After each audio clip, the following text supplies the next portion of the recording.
Era heredero de una fortuna, pero su madre sujetaba los cordones de la bolsa. Creo que no compraba ni comestibles, sin contar con la firma de mamá. Steve Benson quería triunfar a lo grande por su cuenta. Creía que lo único que podría hacerle feliz sería ser millonario al cumplir los 30. Solo una persona se interponía en su camino. Pensaba golpear sobre el hierro caliente y quería ser él quien heredase toda la fortuna. Una sórdida historia de riqueza, engaño y una familia dividida por el dinero. Esta noche en Poder, Privilegio y Justicia. Crímenes imperfectos, ricos y famosos. Dinero sangriento. En 1985, Naples, Florida, una exclusiva población turística en la costa occidental del estado, alardeaba de contar con el mayor índice de millonarios per cápita de América. Era un lugar que se enorgullecía de su excelente pesca, su golf y, por encima de todo, una sensación de paz y tranquilidad.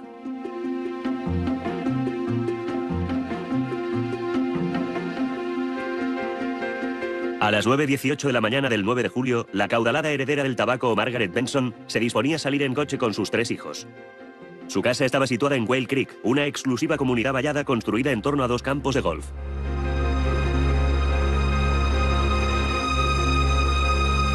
De repente, un tremendo estallido rompió el silencio en el campo de golf.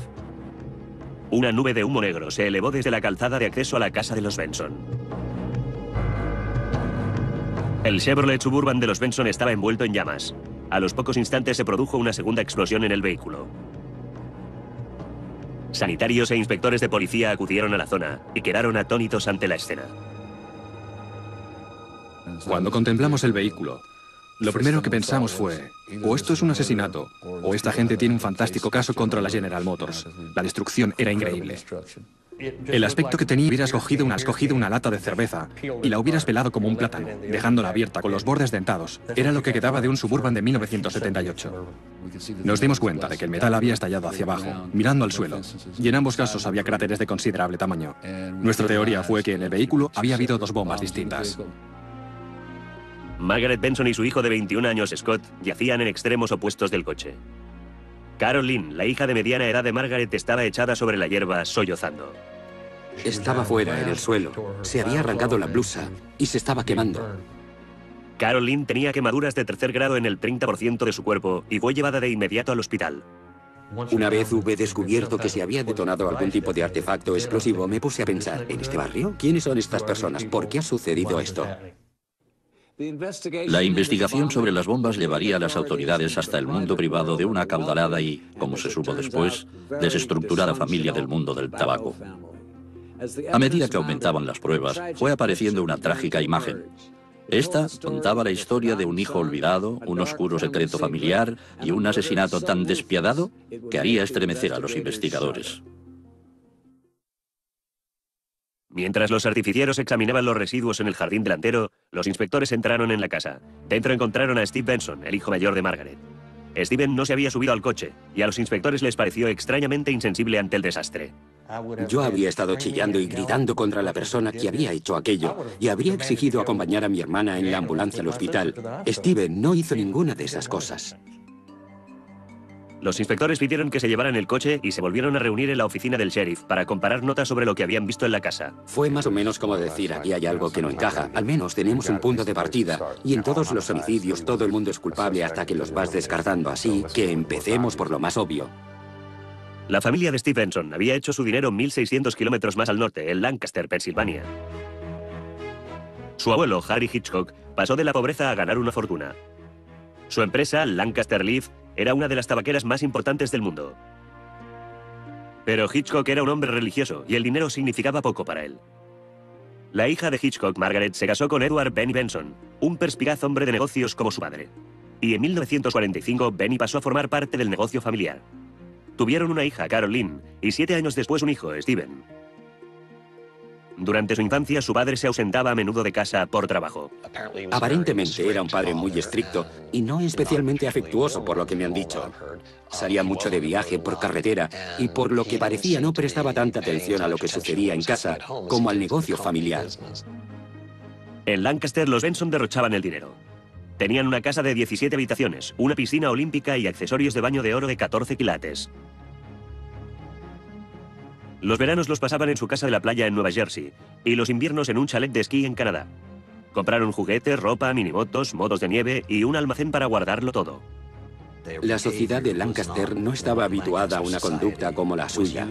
Era una pauta de consumo muy conspicua para esa pequeña ciudad de Pensilvania. Benny y Margaret daban a Caroline y a Steven todo lo que querían, pero dejando muy claro que se les podía arrebatar todo si no hacían lo que sus padres deseaban. Era una forma muy compleja de demostrar su amor. Era, si sois buenos, os ayudaremos. Si sois malos, os castigaremos. Caroline resultó ser una belleza, con el pelo teñido de rubio para parecerse a su madre. Margaret no reparaba en gastos con su hija, animándola desde bien joven a hacer de modelo y a competir en concursos de belleza. Y se llenó de alegría cuando su hija quedó segunda en el certamen de Miss New Jersey en 1966. Entretanto, Steven intentaba ser un buen hijo y satisfacer las expectativas de sus padres. Creo que poseía un carácter solitario, aparentemente más sensible y desde luego más introvertido que el de su hermana. Y creo que en gran medida Steven ocupó el asiento trasero en esa familia. Steven tenía un don para la electrónica y se pasaba horas a solas en el sótano construyendo radios y televisores de fabricación casera. Cuando Steven tenía 13 años, Caroline partió para la universidad y por fin llegó para Steven la oportunidad de gozar de toda la atención de sus padres. Pero esa época de protagonismo duró poco. Margaret anunció que iba a adoptar a un niño llamado Scott. Pero la historia que circulaba por Lancaster era bien distinta. Creo que la mayoría de la gente de Lancaster sabía que se trataba del hijo de Caroline y que los padres habían insistido en que no lo dieran en adopción, porque era preferible que ellos, Margaret y Benny, lo criaran. Había mucha gente que opinaba que se trataba de una típica jugada Benson, una especie de gesto manipulador y punitivo por parte de los padres, una especie de recordatorio constante para Caroline de un error que había cometido en su adolescencia. Benny y Margaret se volcaron en el nuevo bebé. Una vez más, Steven, el buen hijo callado, quedó al margen. Cuando creció, Steven tomó la determinación de demostrar a sus padres que él también podía triunfar en los negocios. Pero no tenía ni la habilidad de su abuelo ni la iniciativa de su padre. Steven parecía no hacer nada derechas, el pobrecillo. Una vez, él y su padre fueron a cazar pavos. Steven abatió un ave y corrió junto a su padre, rebosante de emoción por su trofeo. Su padre le miró y frunció el ceño. Steven se había cargado a un pavo real. Steven se matriculó en empresariales en la universidad, pero lo dejó 3 veces. Pidió a sus padres varios miles de dólares prestados para montar un negocio de jardinería, pero se fue a pique. Se metió en un negocio tras otro y ellos todas las veces le apoyaron y le libraron de las deudas. La cuestión es que no era un triunfador. Empezaba alguna cosa, pero no la terminaba. Benny estaba muy decepcionado con Steven. Creía que le faltaban agallas. Cuando Steven se casó a la edad de 21 años, sus padres compraron a los recién casados una casa frente a la suya. La casa y todo lo demás iba a nombre de los padres de Steven. A su esposa le molestaba el modo que tenían sus padres de controlarle. Y después de 6 años se divorciaron. Entretanto, Scott, el hermano adoptivo de Steven, iba creciendo y convirtiéndose en todo lo que Steven no era. Scott era guapo y extrovertido, ingenioso y atlético. Incluso empezaba a prometer como jugador de tenis. En 1980, Benny y Margaret decidieron retirarse en la exclusiva Naples, en Florida. Steven había vuelto a casarse y Benny le había dado un empleo de bajo nivel con la esperanza de que algún día cogiera el relevo del imperio Lancaster Leaf. Pero Steven aún soñaba con crear un imperio propio. A Benny le habría encantado que Steven le hubiera dicho: oye, papá, voy a ayudarte en este negocio y voy a trabajar a tu manera. Pero él no podía hacer eso. Sencillamente no podía. Hasta que fue demasiado tarde. En 1980 a Benny Benson se le diagnosticó un cáncer de pulmón. Benny había sido siempre quien había controlado la fortuna familiar, repartiendo dinero entre Margaret y sus hijos. Cuando Benny vivía, él lo gestionaba todo. Normalmente ella ni siquiera llevaba bolso. Yo le dije: ¿dónde llevas el billetero? No lo llevo. Pero tienes que llevarlo por el permiso de conducir. No, no lo llevo. Sencillamente no tenía ningún respeto por el dinero. 6 semanas después, Benny moría y a Margaret le quedaba una fortuna de $10 millones. Margaret empezó a buscar ayuda en Steven para administrar el dinero. Steven, a su vez, esperaba poder controlar el dinero y hacer realidad su sueño de ser un hombre de negocios triunfador. Pero a Steven le esperaba otra decepción. Margaret no tenía intención alguna de ceder el control de su dinero o de su hijo. Steven se había pasado la vida bajo el yugo de su madre y habría hecho lo que fuera para librarse de él. La heredera del tabaco, Margaret Benson, y su hijo Scott murieron cuando su coche explotó en el camino de acceso a su lujoso hogar en Naples, Florida. La hija de Margaret, Caroline, se aferraba a la vida y fue llevada rápidamente a un hospital para quemados en Boston. El único miembro de la familia Benson que quedó ileso en la explosión fue Steven, el hijo de 34 años de Margaret. Y Steven se negaba a colaborar con los investigadores.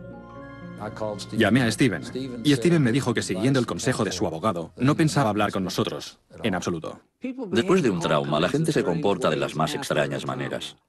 La policía lo sabe y es cuidadosa a la hora de interpretarlo todo como signo de culpa. Pero hay conductas más extrañas que otras. Y Steven se comportaba de una forma muy rara.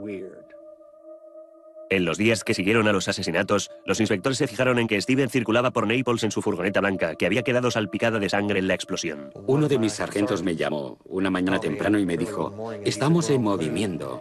Parece que Steven ha vuelto a sacar a su madre de paseo. Su madre estaba muerta. ¿De qué estaba hablando? Era porque no lavó la furgoneta. Nunca. Los inspectores comenzaron a sospechar aún más de Steven tras haber hablado con Wayne Kerr, el contable de Margaret, que había estado trabajando en la casa la mañana de las explosiones. Creo que la policía en estos momentos está haciendo todo lo que puede.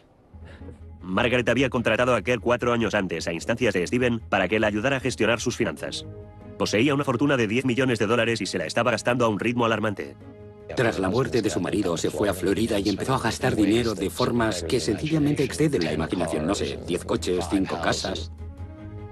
Margaret acababa de comprar una casa de $500,000 en Naples y planeaba construir otra el doble de grande. Compró 2 nuevos yates y le estaban fabricando por encargo una lancha rápida. Además, continuaba manteniendo a sus 3 hijos adultos. La hija de Margaret, Carol Lynn, tenía 37 años y estaba divorciada con 2 hijos. Carol Lynn quería ser productora en Hollywood. Margaret le pagaba la escuela de cine y le había comprado un apartamento. Scott soñaba con ser uno de los mejores tenistas del mundo, y Margaret le apoyaba con la suma de $7,000 al mes. Cada miembro de la familia quería dar la impresión de ser una persona con un propósito, una persona productiva. Habría sido más sensato que alguien se hubiera buscado un empleo, aunque hubiera sido cocinar hamburguesas o lo que fuera. Sin embargo, eso fue algo que nadie se decidió nunca hacer. No obstante, era Steven el que vaciaba más que ninguno las cuentas de su madre. Se había trasladado con su segunda esposa y sus 3 hijos de Lancaster a Florida. Creía que Naples quizás sería el lugar en el que por fin haría fortuna. La última aventura de Steven en el mundo de los negocios fue una empresa de seguridad llamada Meridian, que instalaba sistemas de alarma en las casas de los ricos de Naples. Margaret proporcionaba todo el dinero inicial y pagaba el sueldo de Steven. Steven imaginaba Meridian como el comienzo de un imperio empresarial, aunque sus oficinas consistían en poco más que una caravana. Había 10 o 12 empresas distintas que tenían Meridian en el título. Seguridad Meridian, Meridian esto, Meridian lo otro. Hablamos de abrir un puesto de limonadas en tu jardín con la esperanza de que crezca hasta convertirse en una corporación de bebidas. Steven no tenía el empuje, la iniciativa. Se empieza desde abajo y se sube. Y al parecer Steven siempre quiso empezar por lo más alto, y desde ahí solo se puede caer. Hasta que a principios de 1985, mientras preparaba su declaración de renta, el contable de Margaret dijo a esta que había gastado $1,5 millones en un año. A ese ritmo, en 7 años se habría arruinado. A Margaret le entró el pánico. Empezó a quedarse despierta por las noches, anotando hasta el último céntimo que había dado a sus hijos. Le preocupaba que su dinero estuviera desapareciendo delante de sus narices. En realidad, no creo que la señora Benson fuera consciente de lo que estaba ocurriendo. Pero empezó a tomar un interés más atractivo en la situación cuando descubrió que se estaba quedando rápidamente sin dinero. A Margaret también le preocupaba su hijo adoptivo, Scott. Se había convertido en un adolescente alocado que tenía arranques de mal genio y tomaba drogas. Se convirtió en la clase de chico que destroza coches y que mete camionetas en los estanques, que de hecho tenía una bombona de submarinismo para esnifar óxido nitroso en cantidades industriales. Un chaval que fumaba mucha droga, que tomaba cocaína y que frecuentaba a personas que también lo hacían. Pasó a ser el típico niño rico que corría desnudo por las calles con el pelo en llamas. Scott estaba tan desmadrado que Margaret le hizo arrestar y le ingresó en un centro psiquiátrico, no sin antes grabar en cinta sus violentas amenazas. El hecho de que la casa sea tuya no quiere decir que hagas lo que quieras con mi perro. ¿Lo puedes entender? ¡Quita las manos de...! Steven, siempre el pacificador, fue llamado para que interviniera. Era, comparado con las demás personas, el razonable. Era la persona que tranquilizaba a Scott, de quien su madre dependía para obtener consejo, lo cual no significa que Steve no se aprovechara de ella. Steven recibía un cheque tras otro de su madre para su empresa Meridian Security. Pero lo que él no le contaba era que la mayor parte del dinero iba a parar a una nueva empresa que había creado en Fort Myers, a 50 kilómetros de allí. Se llamaba Meridian Marketing e iba a ser enteramente suya. Pero a principios de 1985, el contable de Margaret, Wayne Kerr, descubrió la empresa secreta de Steven. Cuando Margaret preguntó a Steven sobre Meridian Marketing, este negó su existencia. Margaret le creyó y se olvidó del asunto. Estaba ocupada preparando un viaje a Europa con Scott. Pero antes de salir hacia Europa, llamó a Steven. Meridian tenía dificultades económicas y no iba a poder pagar la nómina. Necesitaba que Margaret firmara 2 cheques a nombre de Meridian. Y quería que dejara los importes en blanco. Su madre firmó los cheques. La forma en que llevaban sus asuntos queda ilustrada en el hecho de que ella supuestamente se enfada con él por gastar mucho dinero, pero después, cuando se marcha a Europa, le deja 2 cheques en blanco. Steve llevaba toda su vida de adulto haciendo esto. Steven extendió los cheques por $10,000 y $50,000 respectivamente y los depositó en la cuenta de Meridian. Después extendió otro cheque como anticipo para una nueva casa para él en Fort Myers. Margaret supo lo de la casa a través de Wayne Kerr mientras estaba en Europa. A Margaret le dio un ataque con eso. Yo le dije, pero Margaret tendrá que pagarla él. Y ella contestó, ¿y cómo va a pagarla? Margaret acortó su viaje y organizó un encuentro con Wayne Kerr en Naples. Y Wayne Kerr se puso en contacto con ellos para explicarles por qué había sido convocado en Naples. Estábamos convencidos de que Steven tenía un móvil. Steven estaba trabajando cuando recibió la noticia de que su madre iba a volver anticipadamente. Los empleados le vieron entrar en su despacho y cerrar la puerta. Dicen que oyeron los ruidos que emitía Steven hiperventilando. Steven se había pasado su vida entera siendo el buen hijo, el que intentaba complacer a sus padres, el Benson que nunca se metía en líos. Pero Steven estaba ahora en un buen lío e iba a hacer lo que fuera por salir de él. El lunes 8 de julio de 1985, Wayne Kerr y Margaret fueron a las oficinas de Meridian a preguntarle a Steven de dónde había sacado el dinero para comprar la casa. Steven dijo a su madre que se había vendido el coche, un Datsun 280 ZX. Margaret condujo hasta Fort Myers con Wayne Kerr para ver con sus propios ojos la nueva casa de Steven. Cuando su madre llegó allí y vio el Datsun 280 ZX, se dio cuenta de que Steven continuaba sin decirle la verdad. Se enfadó mucho y empezó a pensar en modificar drásticamente el panorama económico de Steven. Margaret estaba ya harta. Dijo a Steven que Wayne Kerr iba a volver a su despacho al día siguiente para revisar los libros de la empresa. A Steven no pareció importarle. Durante toda su vida, su madre le había dado dinero y su madre se lo había quitado. Jamás tuvo una casa propia, jamás tuvo un coche propio, nunca. Creo que no compraba ni comestibles sin contar con la firma de mamá. Y de repente, ya estamos otra vez. Ella vuelve a hacerle lo mismo. Y creo que muy posiblemente Steven dijo, sencillamente, se acabó, basta. La explosión que mató a la millonaria Margaret Benson y a su hijo Scott había dejado escombros por todo su elegante barrio de Florida. La explosión fue tan tremenda que los inspectores tuvieron que recoger de las puertas mosquiteras los pedazos del Suburban que llegaron hasta las 3 mansiones de distancia. Intentar recomponer la bomba fue una ingente tarea, pero era su mejor opción si querían atrapar al asesino. Tras varios días de recoger la metralla del Suburban, los investigadores obtuvieron lo que andaban buscando. Milagrosamente, consiguieron encontrar suficientes pedazos de tubo para juntarlos, casi como en un rompecabezas, y determinar que el artefacto medía 30 centímetros y medio de longitud y 10 de diámetro. Tenían las características de 2 bombas de tubo, con un peso total aproximado de 12 kilos. También encontraron entre los escombros fragmentos de circuitos impresos y de baterías, lo que les proporcionó una idea de cómo las bombas pudieron haber sido detonadas. Se nos dijo que no estaban conectadas, sino que fue algún tipo de dispositivo el que las hizo estallar. En el servicio religioso en memoria de Margaret y Scott Benson, los inspectores tendrían su gran oportunidad. Steven dejó escapar algo. Dijo a uno de los presentes que cuando era pequeño allá en Lancaster había fabricado explosivos por hobby. Si Steven Benson tenía algo que esconder, lo estaba haciendo muy mal. La policía sospechaba ya, y ahora, con la noticia de que Steven era aficionado a los explosivos, bueno.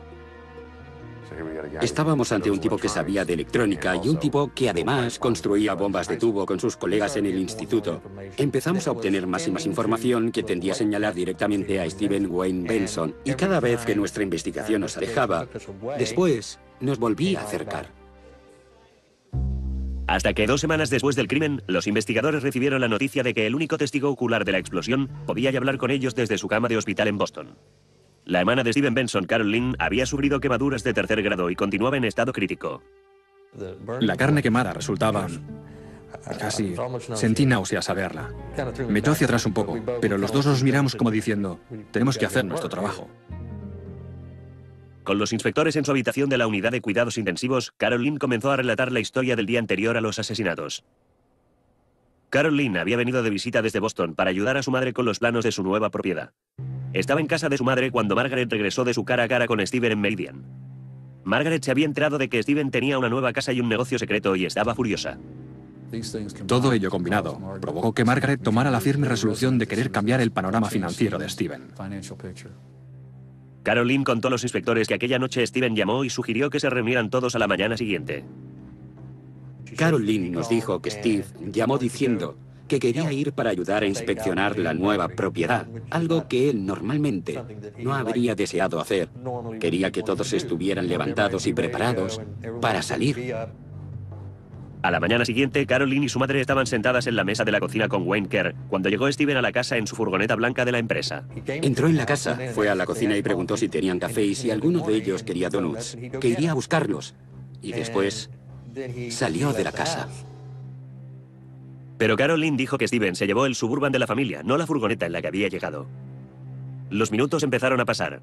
Steven dijo que iba a una tienda de comestibles que estaba a distancia. Se lo estaba tomando con calma. Steven regresó casi una hora después. Margaret, Carol Lynn y Scott estaban esperando. Salieron todos de la casa en dirección al coche. Steven les hizo subir a todos al vehículo. La madre ocupó el asiento del acompañante. Scott condujo. Era Steven el que conducía normalmente, puesto que era el mayor. Carol Lynn justo detrás, encima de la bomba. Cuando Carol Lynn se subía al coche, Steven rodeó el coche por detrás, entregó las llaves a Scott y dijo que se había olvidado algo dentro de la casa. Por lo tanto, él se dirige de nuevo a la casa y Carol Lynn relata a continuación que oye un chasquido y que después se produce una tremenda explosión y que lo único que notó fue una sensación de ardor y una bola de fuego de color naranja que venía hacia ella. Dijo que no sabía cómo, pero había conseguido salir del vehículo y estaba rodando por el suelo, intentando sofocar el fuego, y que levantó la vista y vio a Steven de pie, delante del todoterreno. Ella le miró y él la miró a ella, y Carol Lynn nos dijo que Steven volvió a entrar corriendo en la casa. Después estalló una segunda bomba, y Carol Lynn perdió totalmente el conocimiento, ya no recordaba nada más. Su voz era tan débil y había tanto dolor en ella, y debíamos tener cuidado porque nos dimos cuenta de que nos veíamos atrapados en sus emociones. Es un trauma enorme para cualquier persona y con la angustia mental que experimentaba, ella no deseaba que fuera su hermano. Los inspectores sabían que los recuerdos de Carol Lynn sobre aquella mañana podían cimentar el caso contra Steven Benson. También sabían que ella mentía con respecto a su hermano Scott y que eso podía destruir su credibilidad si no se sinceraba. A lo largo de toda nuestra entrevista se refirió a Scott como su hermano, y Mike Kors había hablado con personas de Lancaster que le habían dicho que el rumor que corría era que Scott era en realidad el hijo de Carol Lynn, y no su hermano. Se sorprendió mucho cuando le planteamos ese tema. Le sorprendió mucho que estuviéramos al corriente, y cuando dijo, sí, Scott es hijo mío, fue algo casi triste cuando lo dijo. Podía haberlo negado y plantarnos cara. No lo hizo. Eso puso muy de relieve para nosotros, como representantes de la ley, que se trataba de una verdad difícil. Si ella podía mirarnos y decir, sí, su afirmación no hacía más que confirmar que con todo lo demás que nos había estado diciendo nos estaba ofreciendo la verdad. La extraordinaria confesión de Carol Lynn a los investigadores sobre Scott le proporcionó credibilidad y la versión que les relató sobre lo sucedido la mañana de la explosión situó a Steven Benson directamente en el punto de mira. Pero la policía no contaba con lo difícil que iba a resultar detenerle.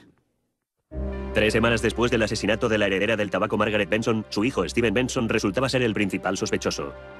Los investigadores habían reconstruido 2 bombas de tubo a partir de los escombros de la calzada de acceso. Su siguiente objetivo era igualmente difícil. Tenían que hallar un modo de vincular las partes de la bomba con Steven. Los investigadores imaginaban que tendrían que hablar con los empleados de todas las tiendas de Florida que hubieran vendido un tipo concreto de tubo. Parecía una tarea imposible, pero al final resultó que no tuvieron que buscar muy lejos. Fuimos a Suministros Hughes, donde al final encontramos algo, y anoté que habían vendido un tubo de 30,5 centímetros y un diámetro de 10 centímetros. Suministros Hughes estaba situado a la vuelta de la esquina del despacho de Steven. Un empleado recordaba haber vendido el viernes 5 de julio, 4 días antes de los asesinatos, 4 tapas de metal galvanizado a un hombre con gorra de béisbol y gafas.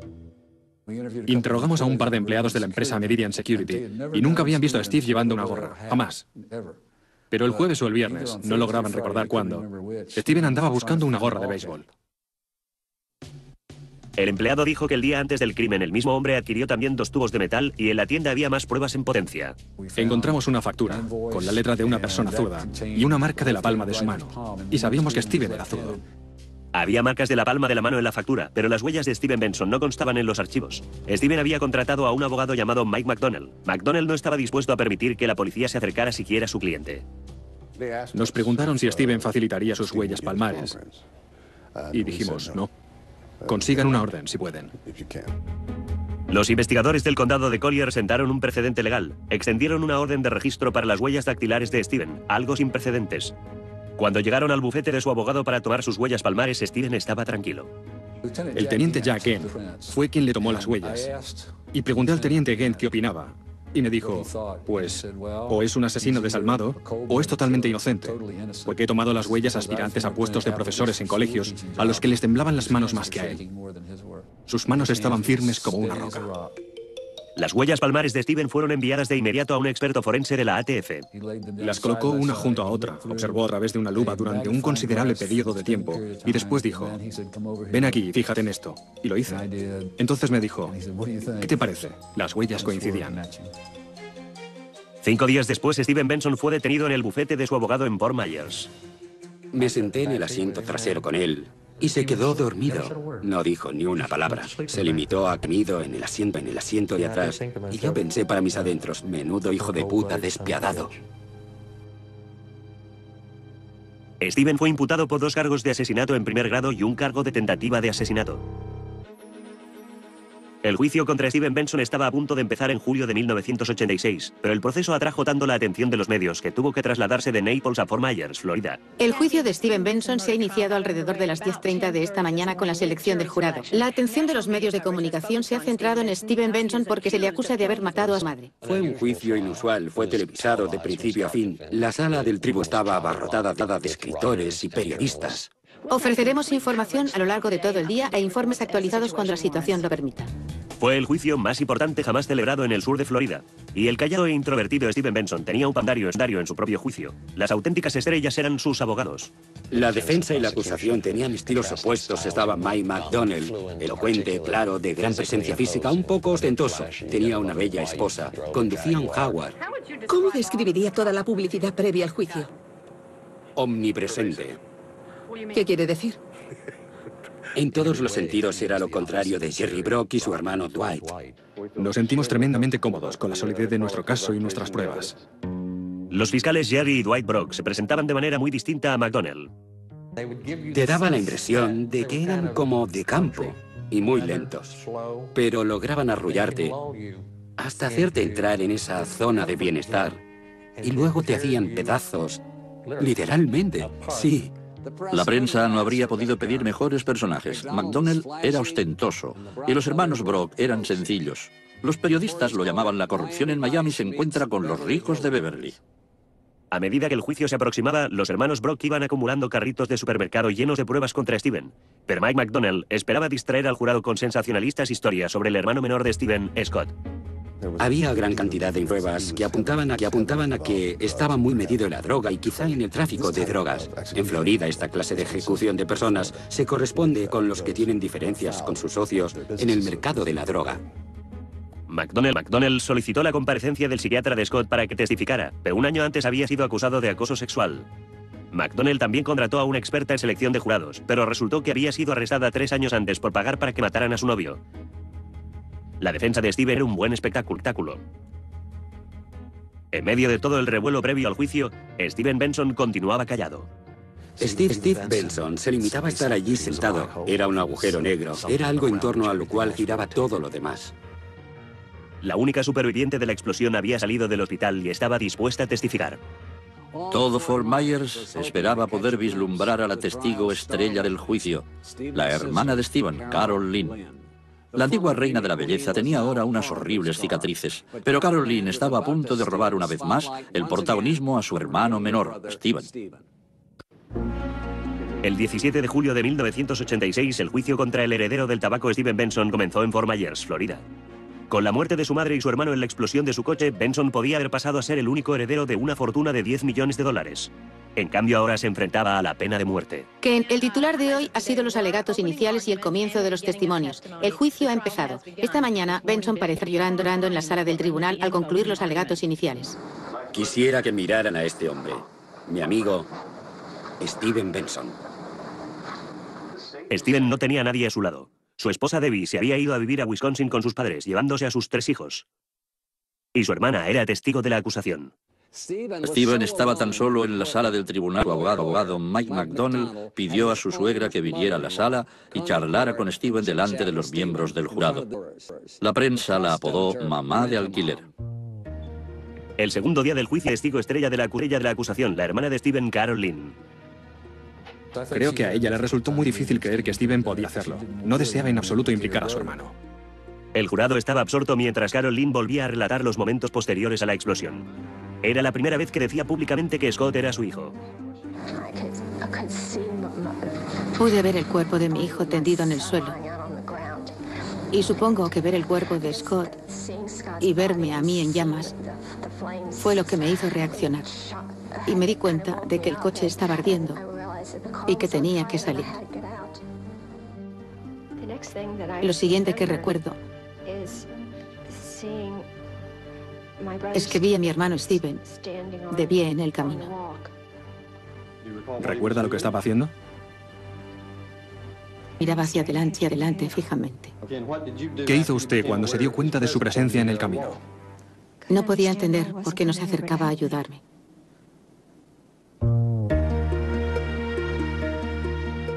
A lo largo de todo el testimonio de Carol Lynn, su silla estuvo encarada hacia el jurado, evitando la visión directa de su hermano. Steven la miraba fijamente, sin mostrar emoción en su rostro. A lo largo de 2 semanas, Jerry Brock fue mostrando metódicamente al jurado un total de 162 pruebas.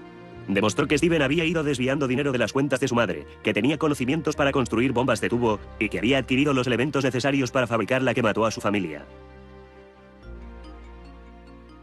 El abogado de Steven, Mike McDonnell, intentó alejar las sospechas de su cliente, sugiriendo que fue el hijo alocado y rebelde Scott, no el hijo callado Steven, quien quizá había llevado la tragedia a la familia. Y no pretendo hablar mal de los muertos, pero los hechos hablan claramente de que Scotty había tomado la dirección equivocada. Había conflictos en la familia y el papel de Steven, a mi entender, dentro de ella, era de pacificador y por consiguiente los cargos contra él no se correspondían con lo que había demostrado en el pasado. En cambio, los demás peleaban constantemente, se amenazaban y actuaban de forma disfuncional, extraña. Presentó la grabación que Margaret hizo de las violentas amenazas de Scott hacía más de un año.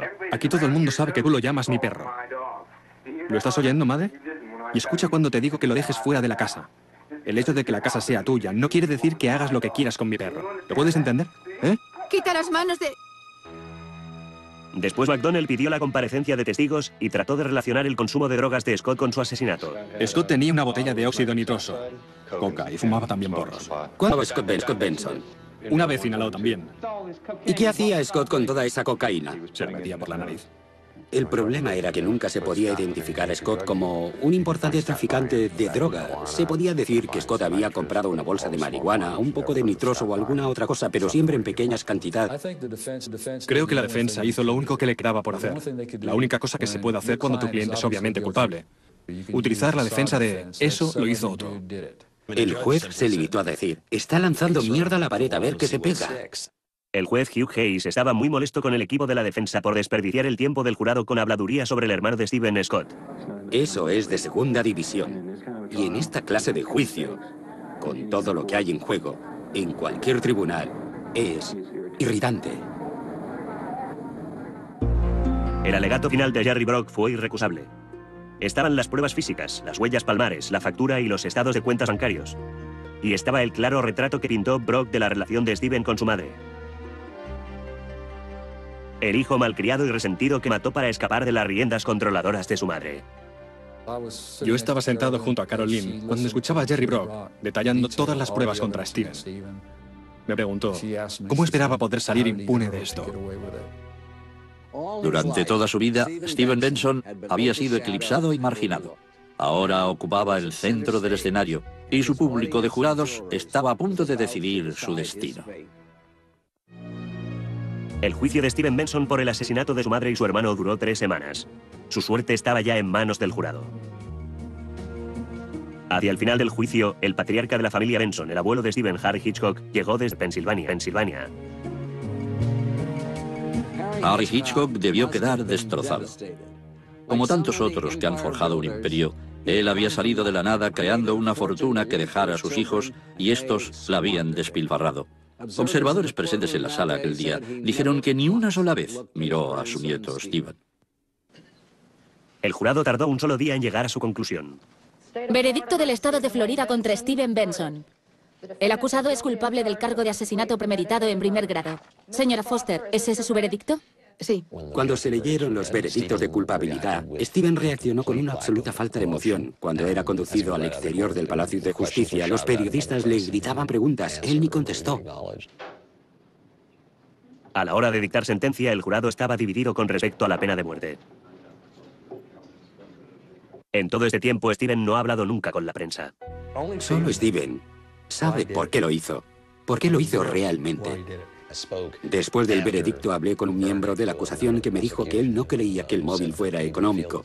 Opinaba que era personal y psicológico, porque su madre era manipuladora, controladora, y él veía a esas alturas de su vida que mientras ella estuviera viva nunca conseguiría librarse de su yugo.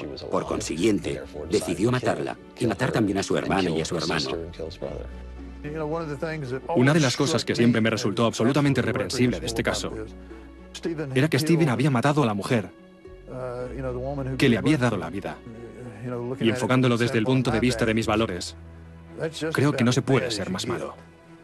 Duele, duele. Y yo sé muy bien que si Margaret estuviera viva, aunque Margaret supiera lo que había pasado, sé que en su corazón, hasta cierto punto, aún sentiría mucho amor por Steven. Al final, Carol Lynn heredó el grueso de la fortuna de $10 millones. Y a Steven no le quedó nada.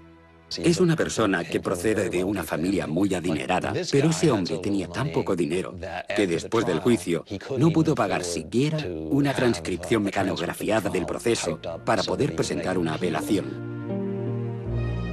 El patriarca de la familia Benson, Harry Hitchcock, murió en Lancaster 3 años después del juicio. Harry Hitchcock creía que su dinero había corrompido a sus hijos y sentía grandes remordimientos por ello. Y creo que al final tomó la decisión de que cuando muriera, a varias organizaciones benéficas, y solo una cantidad limitada se entregara a la familia.